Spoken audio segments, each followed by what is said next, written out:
Hello बच्चों आपको last time पढ़ाया गया था किसी सदिश का एक तलीय आयताकार घटकों में वियोजन।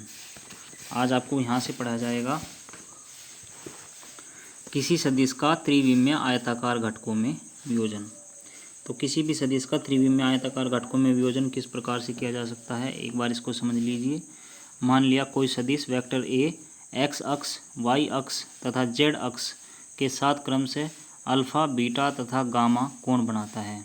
एक्स अक्ष के साथ बनाता है अल्फ़ा, वाई अक्ष के साथ बनाता है बीटा और जेड अक्ष के साथ बनाता है गामा। यदि सदिश वेक्टर ए के एक्स अक्ष, वाई अक्ष तथा जेड अक्ष की दिशाओं में घटक क्रम से vector A X, vector A Y तथा वेक्टर ए जेड हैं, तब वेक्टर ए बराबर vector A X plus vector A Y plus vector A Z.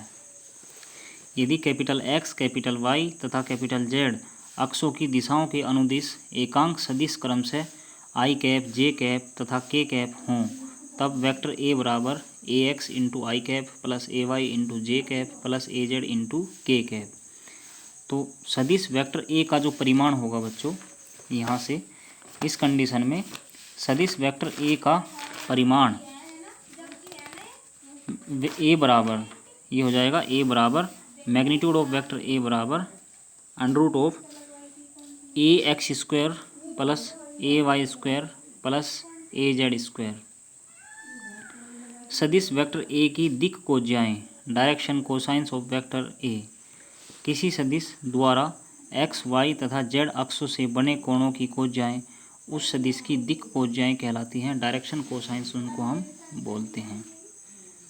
तो दिया गया सदिश वेक्टर ए एक्स, वाई तथा जेड अक्षों के साथ क्रम से अल्फ़ा, बीटा तथा गामा कोण बनाता है। अतः कोस अल्फ़ा, कोस बीटा तथा कोस गामा दिए गए सदिश वेक्टर ए की दिक् कोज्याएं हैं। तो यहाँ से एक फॉर्मूला बनता है बच्चों, एक बार फॉर्मूला देखिए।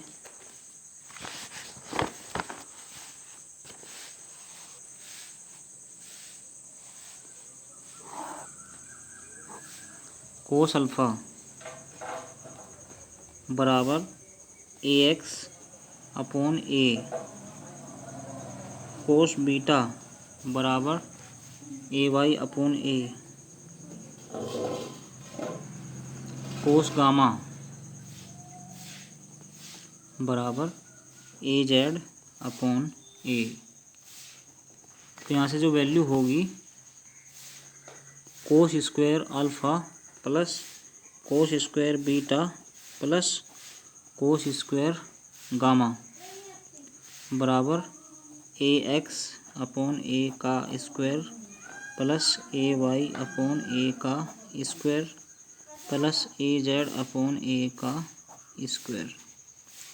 तो ये क्या हो जाएगा बच्चों, ये हो जाएगा ए X square plus A Y square plus A Z square upon A square.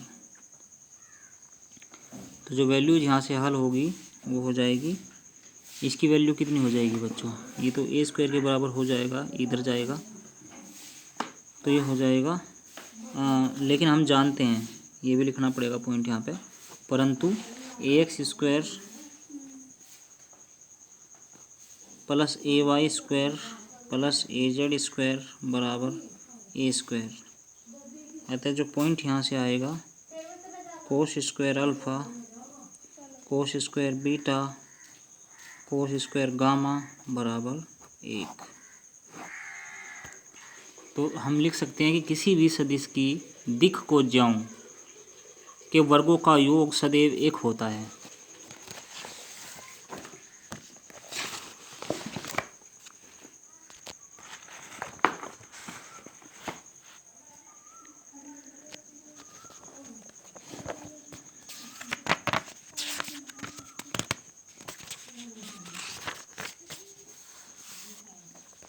एक क्वेश्चन देखिए बच्चों, एक न्यूमेरिकल है।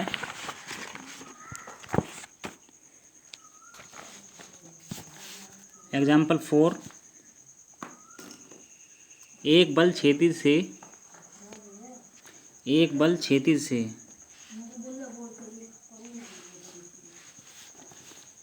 60 डिग्री का कोण बनाता है। यदि बल का क्षैतिज घटक 40 न्यूटन हो तो बल के ऊर्ध्वाधर घटक का मान ज्ञात कीजिए। देखिए माना बल जो है F क्षैतिज से 60 डिग्री का कोण बनाता है। बल का क्षैतिज घटक Fx बराबर F कोस थीटा, अतः F कोस 60 डिग्री बराबर 40, तो F गुणा 1/2 बराबर 40 अथवा F बराबर 80 न्यूटन, क्योंकि कोस 60 की जो वैल्यू है वो 1/2 के बराबर है। तो बल का ऊर्ध्वाधर घटक Fy बराबर F साइन थीटा।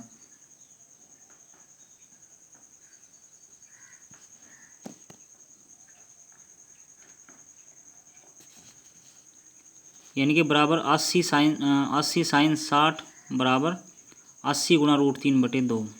तो साइन 60 की वैल्यू कितनी होती है? √3/2 होती है। तो ये कितना हो जाएगा? 40 √3 न्यूटन। तो 40 गुणा 1.732 न्यूटन। तो इसका जो आंसर आ जाएगा वो है 69.3 न्यूटन।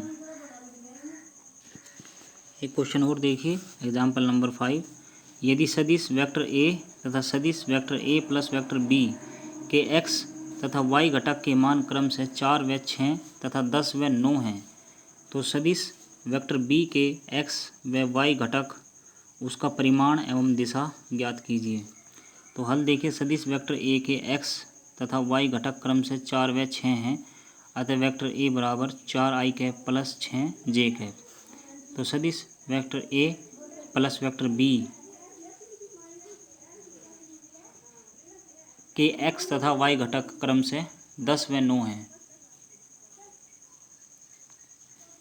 अतः vector a plus vector b बराबर 10i cap plus 9j cap, अथवा वेक्टर b बराबर 10i cap plus 9j cap minus vector a।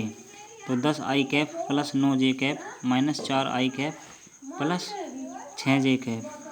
तो 10 में से 4 गई 6i कैप और 9 में से 6 गया 3j कैप।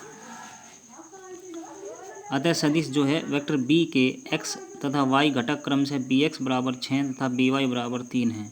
तो सदिश वेक्टर b का परिमाण b बराबर हो जाएगा √bx² प्लस by² बराबर √6² प्लस 3² और 6 का स्क्वायर 36, 3 का स्क्वायर 9, 36 और 9 45, तो √45 आ गया। अब यदि सदिश वेक्टर b x अक्ष से थीटा कोण बनाता है तो tan थीटा का फॉर्मूला होता है बच्चों by/bx, यानी कि 3/6, इसको डिवाइड करो तो 1/2। तो थीटा बराबर आ जाएगा tan इनवर्स 0.5, ये तो इसकी जो वैल्यू होती है 26.56 डिग्री होती है। तो इस प्रकार से बच्चों ये 2 क्वेश्चंस आपको दिए हैं, ये आपको दोनों समझ करके हल करने हैं अपने आप से। इसके जो तरीके हैं, फॉर्मूला जो इसमें यूज़ हो रखा है वो मैंने आपको बता दिया है। नेक्स्ट पॉइंट है सदिशों का गुणन, यहाँ से आपको बाद में पढ़ाया जाएगा।